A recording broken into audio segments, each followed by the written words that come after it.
कर्पूर्ण गौरम करुणावतारम संसार सारम भुजगेंद्रहारम। आत्मा ही करने वाली है, आत्मा ही गौरव बढ़ाने वाली है, आत्मा ही का अवतार होता है, आत्मा ही अवतरित होती है। जैसे जब रामचंद्र जी ने धनुष को उठाया तो जब तार खींचा तो सीता जी ने वंदना करी, तो राम जी ने जो ही धनुष को तोड़ दिया तो वंदना किसने करी? आत्मा ने। आत्मा की संकल्प शक्ति से वो धनुष टूटा और आत्मा ही संकल्प करती है। आत्मा ही के ही 4 भुजाएं होती हैं। पहली भुजा होती है सुदर्शन चक्र, स्व का दर्शन करना, और दूसरी भुजा होती है शंख मुख। जो शंख भुजा के द्वारा हम मुख से जो ज्ञान निकालते हैं उसको ज्ञान रतन बोलते हैं। उससे वही ध्वनि अखंड अटल अडोल होती है। आत्मा का ही खंडन होता है। जब आत्मा में ज्ञान योग की खत्म हो जाता है तो हमारी आत्मा का ही खंडन हो जाता है। फिर हमारी आत्मा में ज्ञान योग से हमारी मन बुद्धि जब जुड़ जाती है तो उसको कहते हैं अचल अडोल अखंड ज्योति। जो नवरात्रों में 9 दिन की ज्योति जलती है उसको कहते हैं अखंड ज्योति। आत्मा की तीसरी भुजा होती है गदा।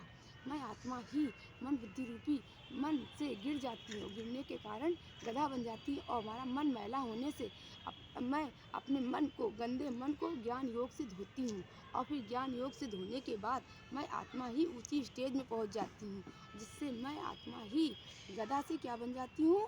स्वयं ज्ञानधारी आत्मा बन जाती हूँ, जिसको कहते हैं ज्ञानी तू आत्मा सबको पसंद आती है।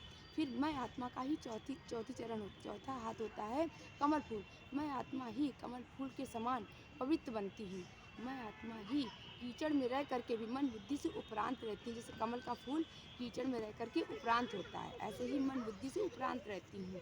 मैं आत्मा ही का एग्जाम्पल है कि बड़ी सी बड़ी समस्याएं आने पर भी मैं आत्मा की चमक नहीं जाती। हमारे जो चेहरे का आव भाव होती है वो आत्मा की चमक होती है, आत्मा की आभा होती है जो बरकरार रहती है। बड़ी से बड़ी समस्या आई और उसको फूल की तरह हल्की फुल्की समझ करके उसको समाप्त कर देना और चेहरे की चमक न जाए उसको कहते हैं आत्मभानी।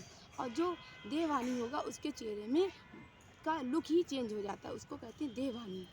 और मैं आत्मा ही कहते कर्पूर्ण गौरम करुणावतारम संसार सारम भुजगेंद्रहारम सदा वसंतम हृदयाल बिंदे भवन भवानी शैतम नमामि। मैं आत्मा ही सदा ऋतुओं की तरह बसंत की तरह साथ रहती हूँ। मैं आत्मा ही हृदय में वास करने वाली, मैं आत्मा ही की वंदना की जाती है, मैं आत्मा ही पूजनीय बनती हूँ।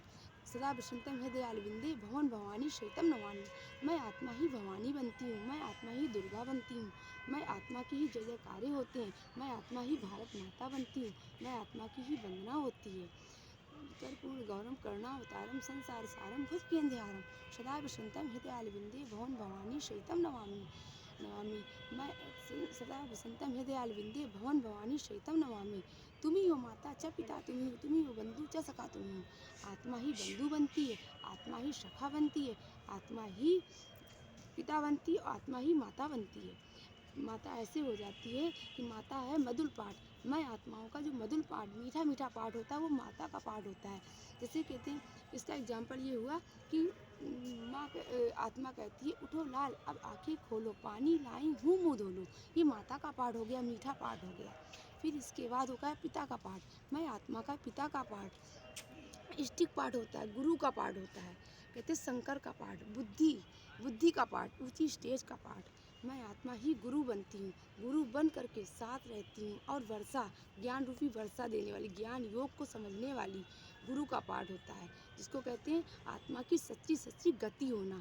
सच्ची गति कब होती है? जब आत्मा पिता के रूप में सत्य को समझने लगती है, ज्ञान को धारण करती है और फिर वही आत्मा की सच्ची सच्ची गति हो जाती है।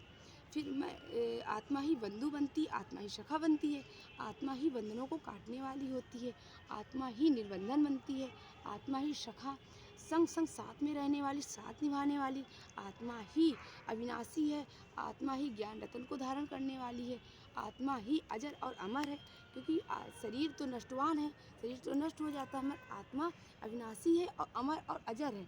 आत्मा का कभी विनाश नहीं होता। ओम शांति।